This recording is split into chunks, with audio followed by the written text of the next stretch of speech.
Hola a todos, soy Francisco Córdoba Otalo de Pachoman y este es Análisis con Pacho, el programa semanal donde te explico un tema desde ambos lados de la moneda. Esta semana me encuentro en el DF, Ciudad de México, cerca al Museo de Sumaya, construido por Carlos Slim. Y he venido acá para averiguar el tema de las elecciones presidenciales. Espero lo disfruten.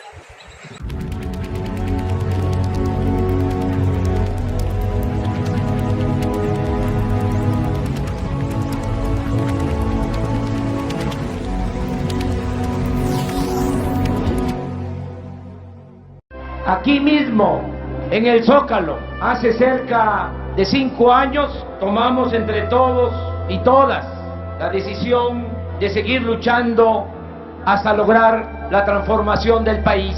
Porque si después del fraude nos hubiésemos retirado, o peor aún, si hubiésemos transado con la mafia del poder, hoy no existiría este movimiento que es la única esperanza para millones de mexicanos, sobre todo para los más desamparados y pobres de México. Es decir, que las pensiones de los colombianos, la salud de los colombianos, el ahorro de los colombianos está siendo manejado fundamentalmente por dos bancos. Uno que pertenece a uno de los hombres más ricos de Colombia. En la época electoral siempre llegan las pasiones para saber elegir cuál es el mejor candidato. O podríamos decir que es la emoción la que conduce a los electores a decidir quién va a ser el nuevo presidente. Pues este 2018 hay algo muy interesante y es dos países latinoamericanos casi al mismo tiempo, con un mes de diferencia, van a elegir a su próximo presidente. Estoy hablando de México por un lado y Colombia por el otro. Y quiero analizar a dos candidatos que son muy parecidos frente a lo que proponen, a la gente que los odia y a los cambios que se podrían generar si resultaran elegidos. Estoy hablando, sí, en el lado de Colombia, de Gustavo Francisco Petro Urrego, o más conocido como Gustavo Petro, que con su partido La Colombia Humana busca tomarse estas elecciones presidenciales. Pero por el otro lado, y alguien que es un símil, es Andrés Manuel López Obrador, o más conocido como AMLO, que su partido se llama La Morena, Movimiento de Regeneración Nacional. Ellos son tildados de populistas por mucha gente, pero otros dicen que son la verdadera representación del pueblo. Causan temores, tanto así que ambos han sido atacados que van a volver sus respectivos países como la Venezuela de Maduro. E incluso los empresarios están atemorizados.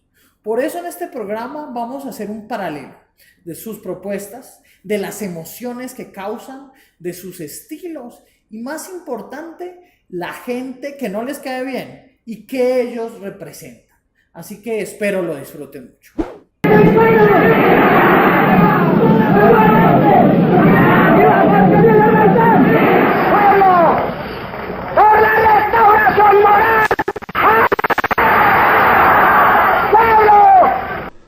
Lo cierto es que hay opresión en nuestro país. Un grupo muy reducido, 30 potentados, son los que realmente mandan y deciden en el país. Es una oligarquía que significa el gobierno al servicio de unos pocos. Cercano está el momento en que veremos si el pueblo manda, si el pueblo ordena, si el pueblo es pueblo y no una multitud anónima de siervos. Eso lo decía Jorge Eliezer Gaitán en la plaza pública, allá cuando corría el año 1948, y siempre hablaba de la necesidad del pueblo de retomar el poder. Siempre hablaba de luchar en contra de la oligarquía. Y esta misma técnica o este mismo sentir lo comparten Manuel López Obrador y Gustavo Petro. Como han podido ver durante sus campañas, uno de sus estandartes es que ellos no representan a esa clase política tradicional, que ellos han creado sus propios partidos políticos. Incluso hay algo muy curioso. Ambos, uno, Gustavo Petro en Colombia, fue alcalde de Bogotá, y Manuel López Obrador fue su equivalente, es decir, el alcalde de Ciudad de México. Pero hay una característica que difiere un poco. Cuando uno le pregunta a la gente si fueron buenos alcaldes o no, para el caso de Bogotá se divide la población y muchos dicen que fue un pésimo alcalde, otros que fue grandioso. Pero si uno pregunta en el DF, Ciudad de México, uno se da cuenta que la mayoría de gente concuerda en que López Obrador fue un excelente alcalde. Pero entonces es ese manejo de la plaza pública lo que ha caracterizado a estas elecciones presidenciales. Vemos como ni siquiera en décadas alguien había convocado a tanta gente en cada una de sus participaciones. ¿Y eso por qué es? Porque quieren conectar al pueblo con su presidente.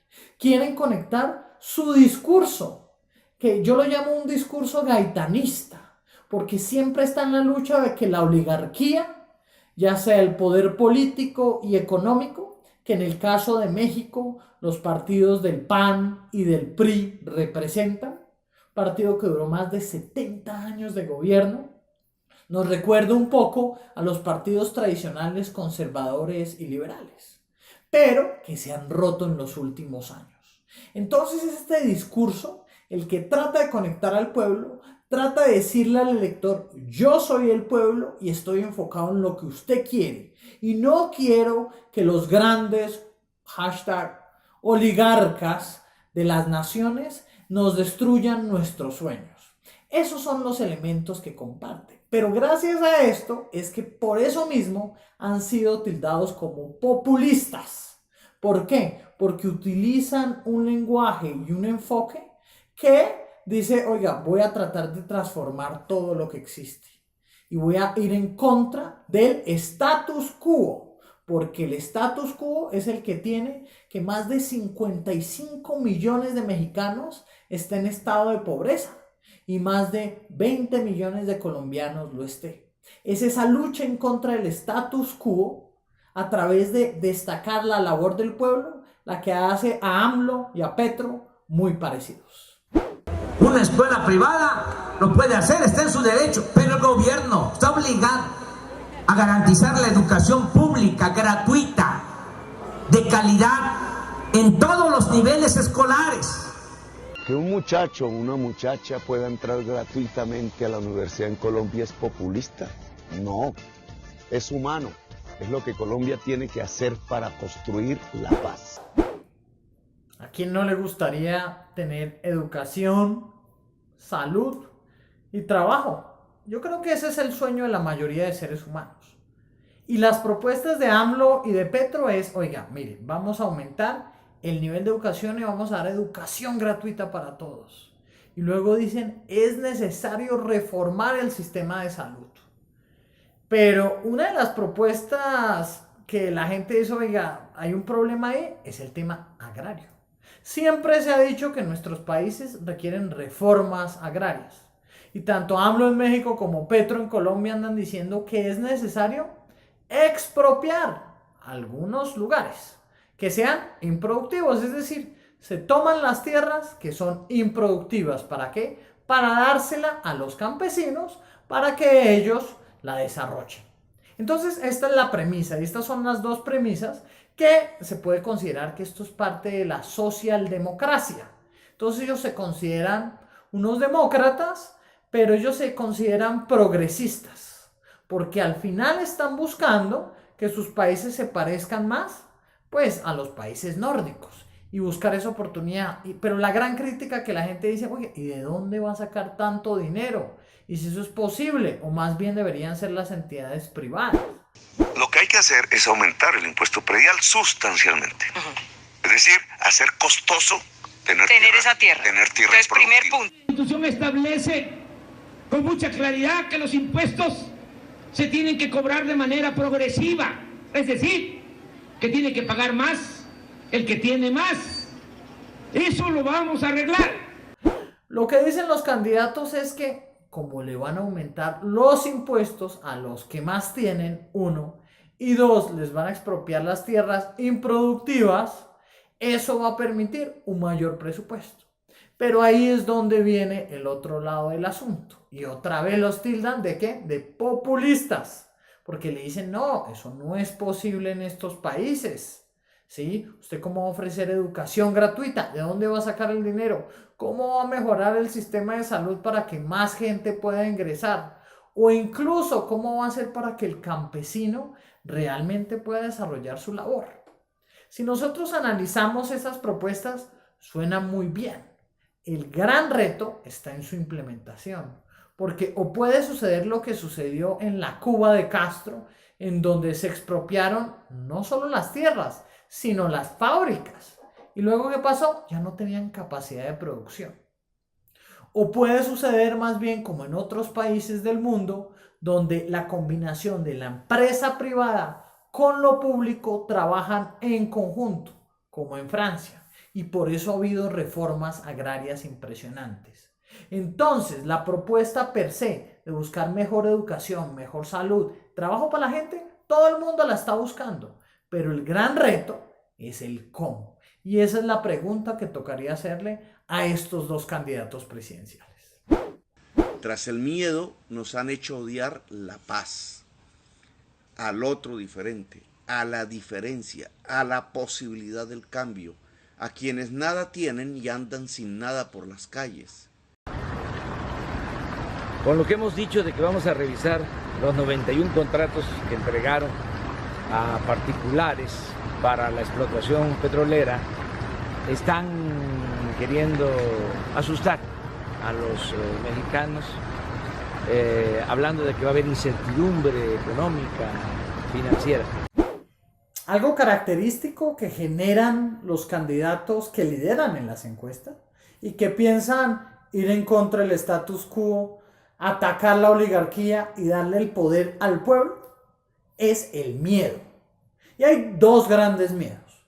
El primer miedo, que viene de un término inventado por un partido político en Colombia llamado el Centro Democrático, llamado el castrochavismo o el fantasma del castrochavismo, que es combinar las políticas de Fidel Castro y de Hugo Chávez, las cuales han dejado a Venezuela, como la vemos, un país en desastre, con hiperinflación y sin capacidad de desarrollo económico. Entonces, cuando alguien piensa algo parecido a lo que proponía Chávez o Castro, ahí es cuando le dicen, mire, al final Gustavo Petro va a convertir en Colombia en una Venezuela, pero la peor Venezuela posible.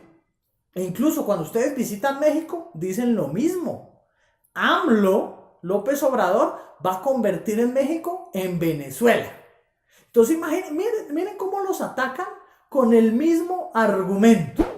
Considera que es buen negocio que lo construya con su dinero y se le da la concesión, pero que el dinero del pueblo de México no se malgaste. Entonces, a expropiar las tierras a ellos, no, te las queremos comprar. Por eso, si Ardila Luz le da el paso hacia un pacto social, ya él convertido en uno de los grandes empresarios históricos de este país, para sentar las bases de esa sociedad de paz hacia adelante, bonito sería el gesto. Ahora veamos los empresarios. Cuando uno le pregunta a los empresarios de alto nivel, en ambos países están atemorizados. ¿Pero por qué? Veamos el caso de México. López Obrador ha dicho, miren, ahorita se está construyendo un super mega aeropuerto que vale más de 169,000 millones de pesos mexicanos. O sea, una inversión impresionante. Y dijo, ¿sabe qué? Apenas yo llegue de presidente voy a detener la construcción de ese aeropuerto porque ya se están manejando las cosas mal. A la gente no le gustó la idea, pero mucho menos saben a quién. A Carlos Slim, uno de los hombres más ricos del mundo y que tiene intereses en ese aeropuerto. Y dos, veamos ahora en Colombia. Gustavo Petro en plaza pública y dice, mire, personajes como Luis Carlos Sarmiento Angulo deberían pagar mucho más. Y como vemos, Sarmiento Angulo inviertes en muchas campañas presidenciales, incluso tanto el tema de recolección de firmas como las campañas que se vienen. Entonces, en los círculos que se hablan del empresarismo colombiano y mexicano, llegan a la misma conclusión. Si llega AMLO en México, los capitales se van a fugar de México. Y si llega Gustavo Petro en Colombia, los grandes capitales se fugan de Colombia. Y pues si el país depende y tiene un modelo capitalista, imagínense lo que puede suceder si los capitales se salen. Ese es el gran miedo que tienen los empresarios. Y ese es el gran miedo que están infundando, por un lado, del tema de convertir a estos países en Venezuela, y por el otro, el de hacer que los que tienen más dinero paguen más y por eso van a tener que huir. Pero ahora, si analizamos lo que dice Petro o AMLO, ellos dicen, mire, es que el problema es que los que más tienen pagan menos impuestos proporcionalmente. Y esto, si uno analiza lo que dijo Warren Buffett hace unos años, es cierto. Warren Buffett dijo que él proporcionalmente, uno de los hombres más ricos del mundo, pagaba menos impuestos que su empleada de servicio. Entonces ahí es cuando los modelos económicos luchan entre sí para buscar lo que ellos llaman una mejor justicia social. ¡Petro presidente! ¡Se vive, se siente! ¡Petro presidente! ¡Se vive, se siente! ¡Petro presidente! ¡Se vive, se siente! ¡Petro presidente! ¡Se vive, se siente! Los grandes políticos tradicionales están uniéndose para impedir que Petro en Colombia y que AMLO en México lleguen a la presidencia. ¿Ustedes creen que ellos son los hijos del pueblo o son populistas? ¿Ustedes creen que la presidencia de ellos, si lograra hacerse, va a transformar el status quo? ¿Va a dejar un mejor país del que venimos? ¿O ustedes creen que lo volverá una Venezuela como andan diciendo? Espero hayan disfrutado mucho el programa del día de hoy. Recuerden, pueden seguirme todos los lunes, estaré publicando nuevos videos en el canal de Pacho Man. Soy Francisco Córdoba Otalo. Esto es Análisis con Pacho. Suscríbanse, compartan a sus amigos y cada día luchando en contra de la ignorancia, reduciéndola un poquito más. Nos vemos la próxima semana.